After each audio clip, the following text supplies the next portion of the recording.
নমস্কার, আপনারা দেখছেন বাংলা বলছে চ্যানেল। আমি বিপ্লব। এনআই কে দেওয়া একটি সাক্ষাৎকারে প্রধানমন্ত্রী নরেন্দ্র মোদী সোমবার বিভিন্ন বিষয় নিয়ে মুখ খুলেছেন, যার মধ্যে আছে যে রাজনৈতিক দলগুলোর যে বন্ডের মাধ্যমে টাকা নেওয়ার যে বিষয়টি রয়েছে, সেই সঙ্গে রয়েছে বিরোধীদের যে সব থেকে বড় অভিযোগ। সবসময় বিরোধীদের একটা অভিযোগ থাকে যে কেন্দ্রীয় সরকার অর্থাৎ তাদের হাতিয়ার ED, CBI, NIA, income tax, এগুলো। তো ইতিমধ্যেই ইডি, সিবিআই বিভিন্ন মামলায় বেশ কয়েকজনকে গ্রেফতার করেছে, যাদের মধ্যে অনেকেই আছেন রাজনৈতিক নেতা। তাদের মধ্যে অন্যতম দিল্লির মুখ্যমন্ত্রী আছেন অরবিন্দ কেজরিওয়াল, আছেন ঝাড়খণ্ডের মুখ্যমন্ত্রী হেমন্ত সোরেন। সেই জায়গাটা থেকে বিরোধীরা বারবার একই অভিযোগ করছে, কংগ্রেস, তৃণমূল থেকে শুরু করে বামেরা প্রত্যেকেরই একই অভিযোগ যে বিভিন্ন রাজ্যে ইডি, সিবিআই কে কাজে লাগাচ্ছে মোদী সরকার। আজ কিন্তু খোলাখুলি মোদী সেই অভিযোগকে খণ্ডন করলেন। তিনি বললেন 3% ইডি যে সমস্ত তদন্ত করছে তার মধ্যে 3% রয়েছে রাজনৈতিক কর্মী, বাকি 97%-এর সঙ্গে রাজনৈতিক রাজনীতির যোগাযোগ নেই।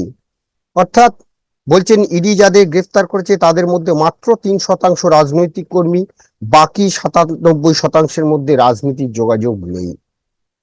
আমরা আগে শুনে নেব প্রধানমন্ত্রী সেই এনআই কে দেওয়া সাক্ষাৎকারের সেই অংশটুকু কি বলেছেন। अच्छा, जो ईडी की बात करते हैं, ईडी ने जितने केसेस किए ना, उसमें से सिर्फ, देश को समझना, सिर्फ 3% ही पॉलिटिकल लोग इन्वॉल्व है जिन पर एक केस हुए है। 97% जिनका राजनीति से कोई लेना देना नहीं, ऐसे लोगों को हुआ है। जो कोई ड्रग माफिया है, कुछ अफसर हैं जो करप्शन करते हैं, कुछ अफसर हैं जो बेनामी संपत्ति बना के बैठे हुए। 97% केस उन पर हुए हैं, जेलों में वो लोग गए हैं। अच्छा, वजह देखिए, ईडी एक स्वतंत्र संस्था को काम कर देना चाहिए, नहीं करने देना चाहिए, बनाई क्यों गई? 2014 से पहले ये संपत्ति अटैच करने का ईडी को अधिकार है। 2014 से पहले उन्होंने सिर्फ 5,000 करोड़ रुपए की संपत्ति अटैच की। कौन रोकता था ईडी को भाई? और किसके लाभ में कहता? मेरे कालखंड में गलत काम करने वालों की 1 लाख करोड़ रुपए की संपत्ति अटैच हुई है। क्या ये देश की जनता का पैसा नहीं है? दूसरा आंकड़ा तो आप और हैरान हो जाएंगे। 2014 पहले इसी ईडी ने देश में से 34 लाख रुपए, 34 लाख रुपया कैश जब्त किया था। मतलब कि स्कूल बैग में आ जाए इतना पैसा, स्कूल बैग में आ जाए। पिछले 10 साल में हमने 2,200 करोड़ रुपया कैश जब्त किया है, 2,200 करोड़ रुपया कैश जब्त किया है। कहां 34 लाख, कहां 2,200 करोड़। 34 लाख रुपया एक बैग में आ जाता है, 2,200 करोड़ रुपया सीव करना है तो वो हाथी का छोटा सा ट्रक आता है ना, 70 ट्रक लगेंगे तब जाकर ये इतना रुपया हमने ईडी ने हमारे यहां हमारे कालखंड में। इसका मतलब ये है कि ईडी सही काम कर रही है। कैश पकड़ा है भाई, लोग पकड़े नहीं, कैश भी पकड़ा है। और मेरा ये कमिटमेंट है जी, मैं ये कन्विंस हूं कि भ्रष्टाचार ने देश को तबाह करके रखा है। हमें देश में से भ्रष्टाचार के खिलाफ लड़ाई लड़नी चाहिए, पूरी ताकत से लड़नी चाहिए। और ये मेरा व्यक्तिगत रूप से मेरा ये कन्विक्शन बना हुआ है। কেন্দ্রীয় তদন্তকারী সংস্থা ইডি, সিবিআই কে হাতিয়ার করে বিজেপি বিরোধী নেতাদের জেলে পুরছে বলে একাধিকবার অভিযোগ করেছেন বিরোধীরা। এবার এই নিয়েই মোদী বললেন যে কেন্দ্রীয় তদন্তকারী সংস্থা ইডি বেশিরভাগই যা তদন্ত করছে তার সঙ্গে রাজনীতির কোনো যোগাযোগ নেই। তার স্পষ্ট বার্তা, তিনি পরিষ্কার বলছেন যে সৎ ব্যক্তিদের ভয় পাওয়ার কোনো কারণ নেই। এবং তিনি বলছেন এটা একদম কোডে, মানে পাপের ভয় তাদেরই রয়েছে যারা দুর্নীতির সঙ্গে জড়িত। অর্থাৎ পাপের ভয় তাদেরই রয়েছে যারা দুর্নীতির সঙ্গে জড়িত। অর্থাৎ যারা এই অভিযোগ করছেন যে বিরোধী দলের নেতা নেত্রীদের ইডি সিবিআই লাগিয়ে ভয় দেখানোর চেষ্টা করা হচ্ছে, সেখানে নরেন্দ্র মোদী পরিষ্কার বলে দিলেন যে পাপের ভয় তাদেরই রয়েছে যারা দুর্নীতির সঙ্গে জড়িত। এবং তিনি সেখানে প্রশ্ন করেছেন, যিনি এএনআই এর যিনি প্রতিনিধি ছিলেন তাকে তিনি প্রশ্ন করেছেন যে কতজন বিরোধী নেতা জেলে রয়েছেন, কেউ আমাকে বলেন না। আসলে পাপের ভয় কাজ করছে ওদের মধ্যে। যখন আমি মুখ্যমন্ত্রী ছিলাম তখন ওরা আমার স্বরাষ্ট্রমন্ত্রীকে জেলে ভরেছিল। অর্থাৎ গুজরাটের মুখ্যমন্ত্রী থাকাকালীন তার স্বরাষ্ট্রমন্ত্রী, অর্থাৎ আমার স্বরাষ্ট্রমন্ত্রী মানে এখনকার অমিত শাহকে জেলে ভরা হয়েছিল। সেই প্রসঙ্গ তিনি টানলেন। দেশের মানুষের এটা জানা জরুরি যে ইডি যাদের গ্রেফতার করেছে তাদের মধ্যে মাত্র 3% রাজনৈতিক কর্মী, বাকি গ্রেফতার হওয়া 97%-এর সঙ্গে রাজনীতির কোনো যোগাযোগ নেই। সে সঙ্গে তিনি বলছেন যে হয় তারা কেউ মাদক মাফিয়া, দুর্নীতিতে জড়ানোর কোনো কেউকেটা, অথবা কারো হিসাব বহির্ভূত সম্পত্তি রাখার অভিযোগ রয়েছে।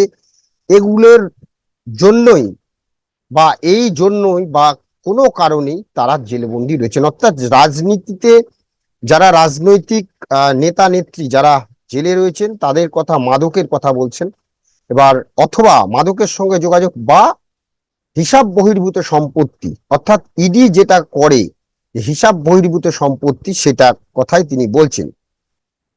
সেই সঙ্গে মানে মোদী ইডির প্রশংসা করে বলেছেন যে 2014 সালে তিনি ক্ষমতায় আসার পর থেকে দুর্নীতি দমনে ইডির উল্লেখযোগ্য ভূমিকা রয়েছে। অর্থাৎ 2014 সালে মোদী যখন ক্ষমতায় এসেছিলেন তখন মাত্র 5,000 কোটি টাকা বাজেয়াপ্ত করা হয়েছিল। তখন কি কেউ ইডির কাজে হস্তক্ষেপ করত বা তাদের থেকে লাভবান হতো? আমার মেয়াদে ইডি এখনো পর্যন্ত 1 লাখ কোটি টাকা বাজেয়াপ্ত করেছে। অর্থাৎ 2014 সালে মোদী যখন ক্ষমতায় এসেছিলেন, আজ থেকে 10 বছর আগে, তিনি বলছেন ইডি মাত্র 5,000 কোটি টাকা বাজেয়াপ্ত করেছিল। তখন কি কেউ হস্তক্ষেপ করেছিল? আর এখন 1 লক্ষ কোটি টাকা বাজেয়াপ্ত করেছে। এই টাকা কি দেশের মানুষের নয়? এই টাকা কি দেশের মানুষের নয়? গত 10 বছরে আমরা 2200 কোটি নগদ উদ্ধার করেছি। 2014 সালের আগে ইডি মাত্র 34 লাখ নগদ উদ্ধার করেছিল, যা স্কুল ব্যাগে ঢুকে যাবে। অর্থাৎ মোদী একদম খুব গুছিয়ে, অর্থাৎ তথ্য সহকারে তিনি বলছেন যে 10 বছরে 2200 কোটি টাকা নগদ উদ্ধার করা হয়েছে, আর 2014 সালে মাত্র 34 লাখ নগদ উদ্ধার করা হয়েছিল, যা যে কোনো একটা স্কুল ব্যাগেই ঢুকে যেত। এবং বলছেন যে 2200 কোটি টাকা, এই যে 2200 কোটি টাকা উদ্ধার হয়েছে সেটা নিয়ে যেতেই প্রায় 70টি ট্রাক, অর্থাৎ ছোট হাতি। এর অর্থই হলো ইডি ভালো কাজ করছে। অর্থাৎ 70টি ট্রাকে এই টাকা যেত, আর 10 বছর আগে যে মাত্র 34 লক্ষ টাকা উদ্ধার হয়েছিল সেটাতে একটা স্কুল ব্যাগে ঢুকে যেত। আর এখন যা টাকা উদ্ধার হয়েছে সেটা 70টি ট্রাক লাগবে সেই টাকা নিয়ে যেতে। অর্থাৎ ইডি ভালো কাজ করেছে। এই যুক্তি, অর্থাৎ এই তথ্য দিয়ে প্রধানমন্ত্রী বোঝাতে চাইলেন যে ইডি ভালো কাজ করেছে, এবং তার কথায় দুর্নীতি দেশকে ধ্বংস করেছে। তাই বর্তমানে দুর্নীতি দমনে কোনো রকম আপোষ করা হবে না। আমরা শুনেছিলাম যে জলপাইগুড়িতেও কিন্তু প্রধানমন্ত্রী বলেছিলেন 4 জুনের পরে ভ্রষ্টাচার অর্থাৎ দুর্নীতির সাথে যারা জড়িত তাদের বিরুদ্ধে আরো জোরদার তদন্ত আরো জোরদার করা হবে। আজকেও তিনি বললেন, এবং সেই সঙ্গে বলছে এই দুর্নীতি দেশকে ধ্বংস করছে। দুর্নীতির সাথে জড়িত একাধিক ব্যক্তির কাছ থেকে বিপুল নগদ বাজেয়াপ্ত হয়েছে। দুর্নীতির বিরুদ্ধে লড়াই ব্যক্তিগতভাবে কোনো রকম খামতি রাখতে চায় না। কেন্দ্রীয় তদন্তকারী সংস্থাগুলি অপব্যবহারের মাধ্যমে ক্ষমতাসীন ভারতীয় জনতা পার্টি বিরোধী দলের নেতাদের টার্গেট করছে বলে যে অভিযোগ এতদিন ধরে উঠছিল, মোদী কিন্তু আজ সরাসরি সেই জবাব দিয়ে দিলেন এবং তথ্য দিয়ে দিলেন যে 10 বছর আগে মাত্র 5,000 কোটি টাকা বাজেয়াপ্ত করেছিল ইডি, অর্থাৎ 2014 সালে, এবং গত 10 বছরে 2200 কোটি টাকা নগদ উদ্ধার করা হয়েছে, যা 2014 সালে মাত্র নগদ 34 লক্ষ নগদ উদ্ধার করেছিল। এই যে তথ্য দিয়ে মোদী বুঝিয়ে দিলেন যে জোরদার হবে কিন্তু এই দুর্নীতির বিরুদ্ধে যারা রয়েছে, এবং গুরুত্বপূর্ণ বিষয় যে 97% যে গ্রেপ্তার হয়েছে বা ইডি যাদের মামলা করেছে সেগুলো কিন্তু 97% রাজনীতির সঙ্গে কোনো সম্পর্ক নেই। আর 3% যারা রয়েছেন জেলে রয়েছেন বা যাদের নিয়ে মামলা হয়েছে তারা হয় মাদক বা জাতীয় কোনো কারবারে জড়িত, বা তাদের থেকে হিসাব বহির্ভূত সম্পত্তি বাজেয়াপ্ত করা হয়েছে। অর্থাৎ মোদী পরিষ্কার বুঝিয়ে দিলেন যে বিরোধীরা যে অভিযোগ এতদিন করে আসছে সেই অভিযোগ সম্পূর্ণ ভিত্তিহীন। এখন দেখার যে আগামী 4 জুনের পরে মোদী আবার কি নতুন সংসদ ভবনে তিনি তৃতীয়বারের জন্য প্রধানমন্ত্রী হবেন। তার কথায় ভারতের জনগণ সত্যি সত্যি মোদীকে কি আবার নির্বাচিত করে তৃতীয়বারের জন্য প্রধানমন্ত্রী পদে বসাবেন, সেদিকেই আপাতত নজর থাকবে। কিন্তু এটি যে বিরোধীদের যে অভিযোগ তিনি কিন্তু আজ সেটি সম্পূর্ণভাবে নস্যাৎ করে দিলেন, এবং তিনি গুরুত্বপূর্ণভাবে যেটি বললেন যে মুখ্যমন্ত্রী থাকাকালীন আমার যিনি স্বরাষ্ট্রমন্ত্রী তাকে জেলে পুরেছিল। তার মাধ্যমে তিনি কি বোঝাতে, তাহলে কি প্রতিহিংসা? এখন কি ঠারে ঠুরে তিনি বুঝিয়ে দিলেন প্রতিহিংসা। বিরোধীরা কি বলে সেদিকেই আমাদের নজর থাকবে। আপাতত আমাদের এই আলোচনা নিয়ে আপনাদের মতামত কমেন্টস বক্সে জানান। ভালো লাগবে অবশ্যই লাইক দেবেন। সবাই ভালো থাকবেন, নমস্কার। বাংলা বলছি চ্যানেলটি সাবস্ক্রাইব করুন এবং সমস্ত অনুষ্ঠানের আপডেট পেতে বেল আইকনটি অন করুন।